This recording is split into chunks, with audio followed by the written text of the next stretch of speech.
We no dey owe salary to any lecturer for College of Education wey dey Ekeadolo. Na Edo State government na im talk this one. Edo State government don talk say dem no dey owe lecturers of defunct College of Education Ekeadolo wey dey protest for some days now for Benin City. Edo State Publicity Secretary for People's Democratic Party (PDP), Chris Neikhari, na im talk am for statement, say the staff of College of Education Ekeadolo bin don already receive instruction to go resume for Abudu since Ekeadolo dey closed. But dem no gree go and dem no agree to transfer their services give Edo State Civil Service. Neikhari talk say as political party wey PDP be, dem dey see dis protest as wetin dey very serious, especially as e be say dem dey complain say dem never receive salary wey Edo State government dey owe dem.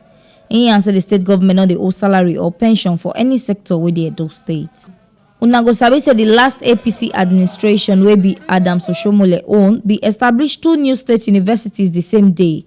Tayo Akpata University of Education and Edo State University of Science and Technology Uzaire, wey dem dey call Edo University Iyamo now. Neikhari talk say Adams Oshiomhole bin not get any plan to fulfill the establishment of Tayo Akpata University of Education, as him violate all budgetary, financial and accounting rules and regulations to make sure say him complete him Iyamo project. E show for eye say Oshiomhole just carry dummy give Edo South people and their leaders.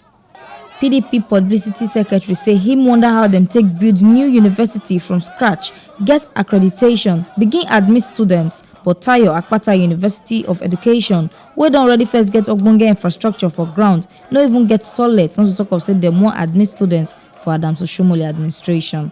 Make una sabi say dem shut down Tayo Akpata University of Education until say dem wan convert the old College of Education to University of Education, but this one no gree get heads based on budget, since Edo State don already get 2 state-owned universities and 7 private universities, so dem no con gree establish another state-owned university for Edo State. Edo State government be waka meet federal government to tell them say they need Federal College of Education for Edo State and federal government grant am. The plan na say by September this year the school go begin operation.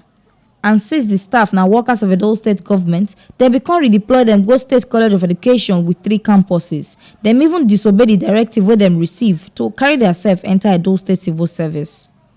Chris Neikhari talk say for dey abnormal for Edo State government to pay workers wey be say that they disobey Edo State government laws, and their actions and decisions they show say they not really ready to work for Edo State government again. In contact the affected staff say make them obey Edo State government's law, make them not embarrass themselves for public again until say that they protest. Now here we see this ogbonge informate reach on top inside Edo today. As Edo State government don't talk say them not the old lecturers for College of Education where the Ekeadolo.